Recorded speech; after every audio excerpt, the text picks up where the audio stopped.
The screams echoed through the tunnels, bouncing off the damp brick walls until they sounded more animal than human. I huddled deeper into my threadbare blanket, trying to block out the noise, the knowledge of what it meant. It was back. The thing that had been stalking us, picking off the tunnel dwellers one by one. Some said it was a man, others a beast. I didn't know what it was, but I knew the sound of its hunger, the wet ripping of flesh and the crack of bones. I knew it had once been human, or close to it. I remembered Vincent, the quiet man who had slept in the tunnel junction near me. He disappeared a month ago, only to return changed, twisted into something monstrous, more wolf than man. The screams cut off abruptly, leaving a ringing silence. I shuddered, knowing what that meant. Another one gone, another life snuffed out in the darkness. I should have run, should have fled the tunnels and never looked back. But where would I go? This was my home, my refuge from a world that had no place for me. I had nothing else. A low growl echoed through the tunnel, raising the hairs on the back of my neck. I froze, hardly daring to breathe. It was close, too close. I heard it padding closer, its claws clicking on the damp bricks. The stench of it filled my nostrils, a reek of wet fur, blood, and something sickeningly human. I saw its eyes first, glinting in the darkness, reflecting the faint light of the distant barrel fires. They were human eyes, brown and familiar, set in a face that was anything but. Vincent. I whispered, my voice cracking. Please. The creature snarled, baring jagged yellow fangs. There was no recognition in those eyes, no hint of the man I'd known. Only hunger, only the predator. It lunged, a mass of matted fur and coiled muscle. I screamed, throwing up my hands in a futile attempt to shield myself. Claws raked my arm, sending searing pain shooting through me.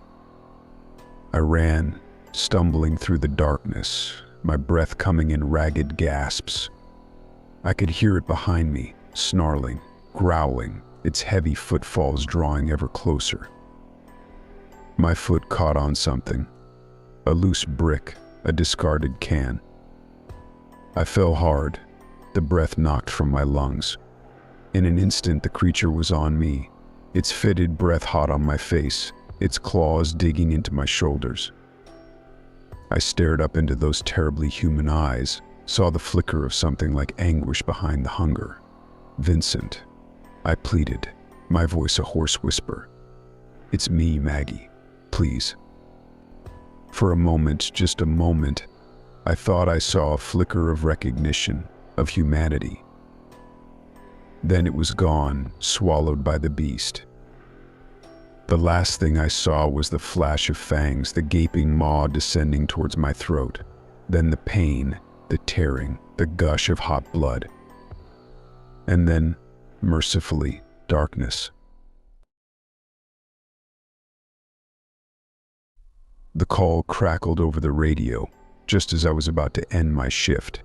Suspected 187, 500 block of Lexington, all units respond. Murder.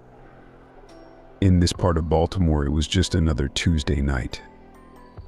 I radioed in, told dispatch I was en route. The decrepit row houses of Lexington loomed before me, their boarded-up windows staring down like blind eyes. This was the bad part of a bad city, a place where hope came to die. The crime scene was a dingy alley, crowded with patrol cars, their lights painting the night red and blue. In the center, a body lay crumpled against the wall, soaked in blood. "What have we got?" I asked, fighting down the surge of bile in my throat.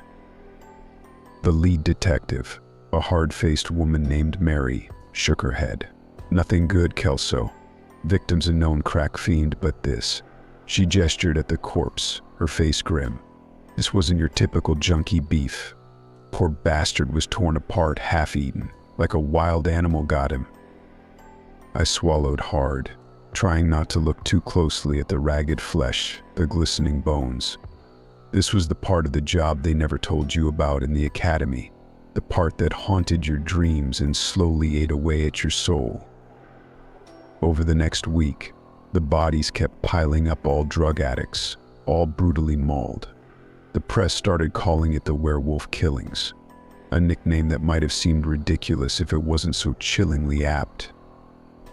I hit the streets, shaking down informants, chasing leads that went nowhere. But the name that kept coming up was Darius Blaine, street name D. Wolfe. He was a vicious enforcer for the East Side drug crew, a man with a rep for savagery. They said he had a taste for blood, that his victims were never just shot, they were ripped to pieces. Could Blaine be our werewolf? It seemed insane, but in this rotting concrete jungle, madness was the norm. I caught up to him in a derelict crack house on Paca Street. The moment I saw his eyes, glowing amber in the shadows, I knew it was true. He grinned at me, flashing teeth that were too long, too sharp. Figured it out, didn't you, cop? Blaine growled, his voice guttural, inhuman. Too bad you won't live to tell. He lunged, his body twisting, changing, becoming something out of a nightmare. I fired until my gun clicked empty, but the wounds just seemed to enrage him. We crashed through the rotting walls, a snarling, writhing mass of fangs and claws in desperation. Blood sprayed, bones crunched. I felt his teeth at my throat, his fetid breath hot on my skin. I closed my eyes, waiting for the end. In that moment, I understood the truth. That this city had been trying to teach me all along. That, in the concrete canyons and neon-lit hells we built for ourselves, the monsters were real.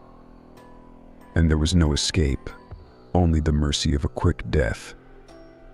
The werewolf that had been Darius Blaine tore out my throat in one savage jerk, and the world went dark.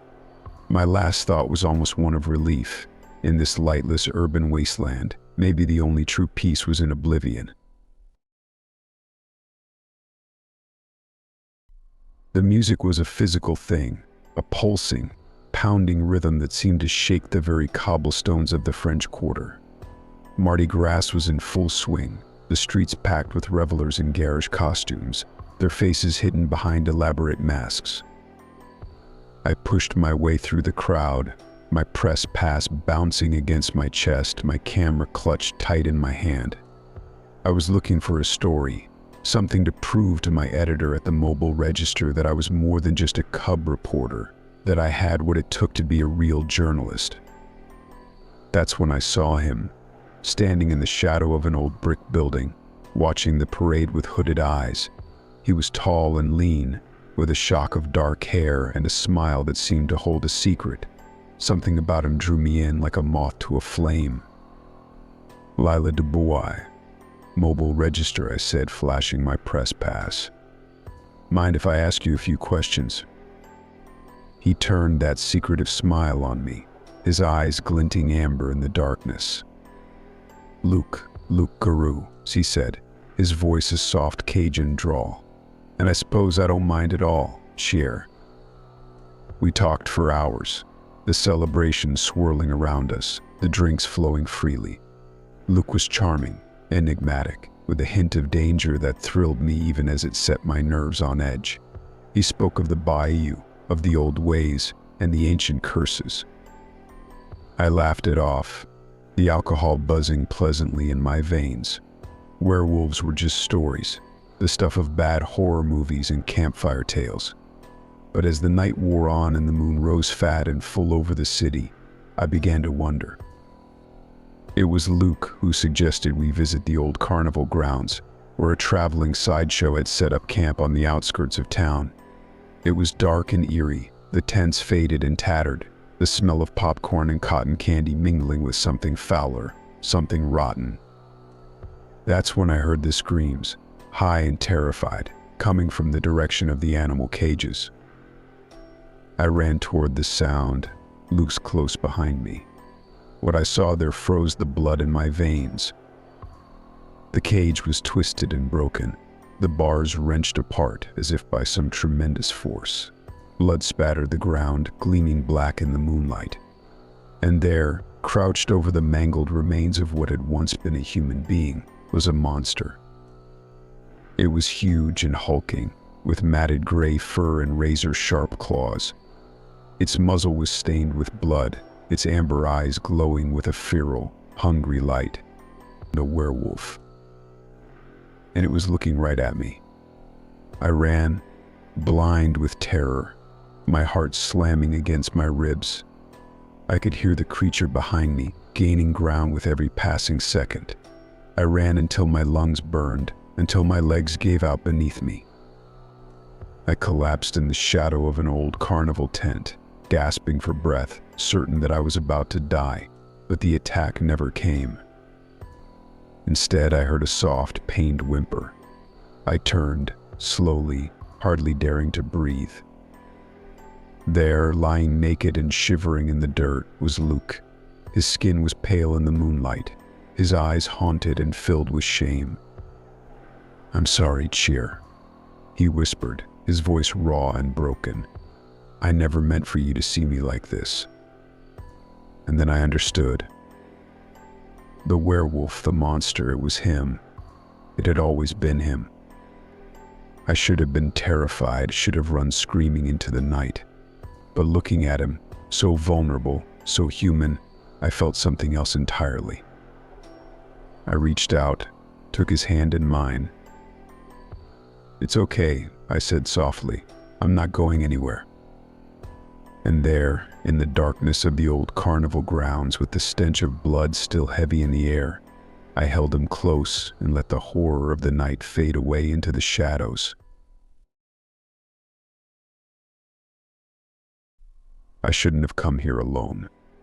That was my first mistake. My second was thinking I could handle whatever I found in the old Packard plant. I'd explored dozens of abandoned buildings in Detroit, documenting their eerie beauty for my YouTube channel. I thought I'd seen it all. I was wrong. As I picked my way through the rubble-strewn factory floor, my camera light playing over rusted machinery and shattered windows, I couldn't shake the feeling that I was being watched. The hair on the back of my neck prickled, my skin crawled with unease. I told myself it was just nerves, the spooky atmosphere getting to me. But then I heard a low, guttural growl that echoed through the cavernous space, bouncing off the crumbling walls. I froze, my heart hammering in my chest. "Hello?" I called out, my voice sounding small and frightened in the darkness. "Is someone there?" The growl came again, closer this time, and I saw a flash of movement in the shadows. Something big, something fast, something that moved on two legs but didn't look human. Panic seized me, and I ran, stumbling over debris, my camera bouncing wildly. I could hear it behind me, chasing me, its heavy footfalls and snarling breaths drawing closer. I darted around a corner, ducked behind a rusting conveyor belt. I huddled there, trembling, trying to quiet my ragged breathing. Slowly, I raised my camera, peered through the viewfinder. The night vision cast everything in a sickly green glow, but I could see it, moving through the factory like a predator on the prowl. It was massive, with powerful shoulders and long, muscular arms that ended in wickedly curved claws. Its fur was a matted, oily black, its eyes glowing an unearthly green. It sniffed the air, its lipless muzzle pulling back to reveal jagged metal fangs. The Motor City Monster. The creature that had haunted Detroit's ruins for years, whispered about on paranormal forums and subreddits. I'd always dismissed it as an urban legend, a creepypasta for gullible kids. But now, as it stalked closer to my hiding place, I knew the awful truth. It was real, and it was hunting me. I don't know how long I crouched there, quaking with terror, listening to the werewolf's claws clicking on the concrete. An hour? 2. Time lost all meaning in that nightmarish darkness. Finally, I heard a clatter, a metallic screech. The creature snarled, and I heard its footsteps receding, moving away. Slowly, hardly daring to breathe, I rose from my hiding place and found myself staring into glowing green eyes. The werewolf lunged, a mass of fur and fangs in fury. I screamed, raised my arms in a futile attempt to shield myself. Claws raked my flesh, hot blood sprayed, bones snapped. Agony engulfed me. As the creature's jaws closed around my throat, as its metal fangs pierced my jugular, I had one final, fleeting thought. I should never have come to the Packard plant alone. But the Motor City monster wasn't going to let me leave alive.